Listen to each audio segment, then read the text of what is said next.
Let's now look at some conditional statements, and in this particular case, I'm going to look at A and B. We're going to look at if statements, else statements, while statements, else if statements. For our simple example now, we're going to use if A is less than B. So I simply type in if A less than B, and now let's look at where A and B have been defined. If I go up in the code, A was used in the Nmap, so I need to define it again. So let me go just above B, and let's call A equals 1. Sorry, A should be 1, B is 1.2. Now let's do some definitions. I need to put a colon here, which then allows me to enter the next line with the indentation. I want to print, and this is what I want to print: A is less than B. So if A is less than B, print this. And to see the other condition, I type in else, because if B is greater than A, I need to print B is greater than A. Let me just make sure that is correct. It's actually not right. I need to type in B is less than A. Sorry for the confusion, just trying to work through the logic myself. So let's now look at whether the calculation is correct. Run the program, and we see A is less than B because A is equal to 1. If I change the value of A, let's make A 1.4, and we run the program this time, we should get a different answer where B is less than A. Another handy feature using something like PyCharm is that when I make changes to the code is automatically saved. So I don't need to then have to save the file again.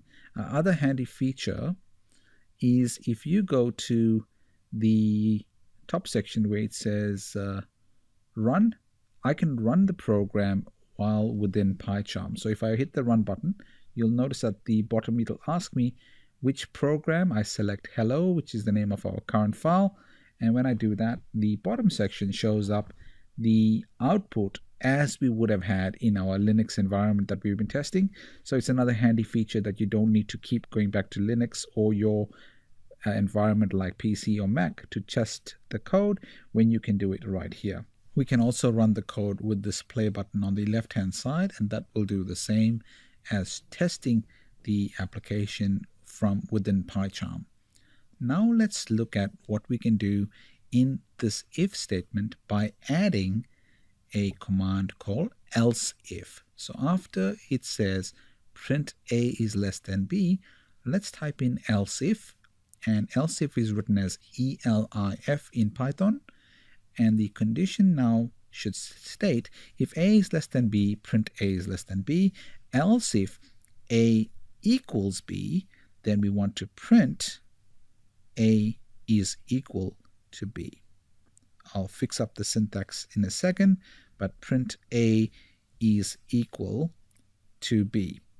Let me go up and change the value of A to 1.2 to make this consistent with them being equal.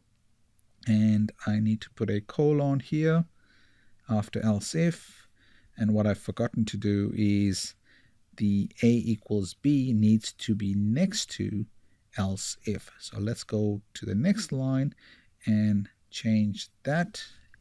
Else if A equals B colon, and what I really need to do is this equals sign needs to be a double equals. So A equals B, then print A is equal to B. Now if I run the code in Kali Linux, let's make sure this actually works, and there we see A is equal to B.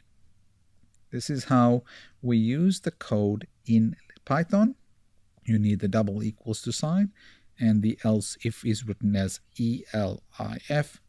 You want to make sure you use your colons and indentation properly, otherwise your code may not work and will throw an error. So in this case, we've got if A is less than B do this. Else if A equals B, print A is equal to B, and if those two conditions are not met, then print B is less than A. There's other statements like less than, equal to, greater than, equal to, and to use not equal to, we use the exclamation mark, and then we use the equals to command. So not equal to, exclamation mark, equals is the command for that particular expression. Let's look at another example where we type in if A is less than B and B is greater than C.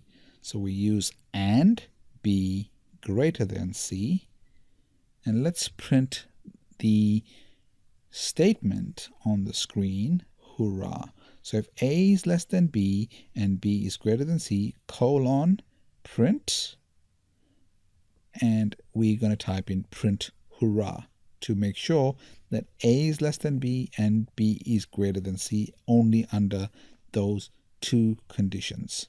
So let's look at what the value of A is and what the value of B and C is. A is 1.2, so let's make A less than B, and we want B to be less than C. So let's, C less than B, so B is greater than C. Now let's double check the output for that. 1.1, 1.4, and 1.3 for the three values. And you see it prints hurrah here. This is how we test for a double condition in an if statement. If I change and to or, and we need to then modify the values, but now it will test for if one of the conditions is true. So let's go and make C greater or B less than C. If B is less than C, the condition on the right is not met, but it still should print hurrah.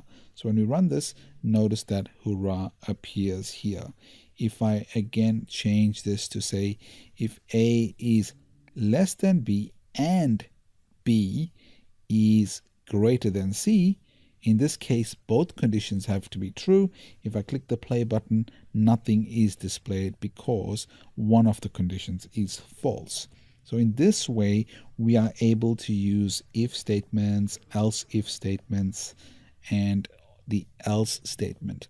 By now you should be familiar with how to use some basic Python expressions. We've looked at how to define integer values, we've looked at how to define strings, we've looked at how to define path names, we've looked at if, we've looked at else if, we've looked at else, we've been able to look at Boolean values, we've looked at string length in a previous video, we've looked at how to compare different values, we've looked at how to add, subtract, multiply, we've been able to print things to a screen.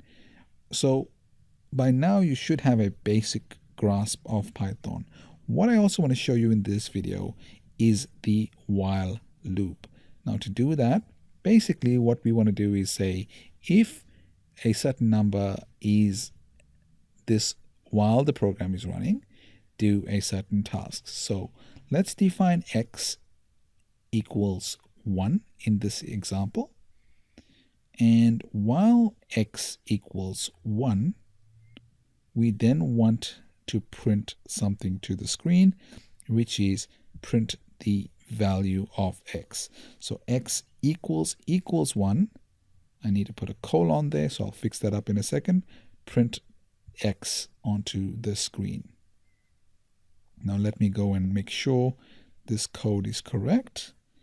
What I'm going to do here though is let x equal 10, and while x equals, I'll do the less than equals 10. So while x, let me just play this, let me change this to x equals 1. Let's keep it simple. While x equals 1, or x equals to 1, while x is less than or equal to 10, print x. And now we need to increment x after it prints. So x equals x plus 1. So it increments by 1 each time. So it should print 1 through to 10 and not print anything after that, because the while loop will be false at that point. As you can see here, it's printed 1 up to 10. So x equals 1, while x less than equal to 10, print x and then increment x. And this is how we use the while loop. Very interesting and very useful in code, and we'll see how to use these functions in more detail in some future videos. But just get a handle on how we've defined x and then we've incremented it, and while x is less than equal to 10, it prints x.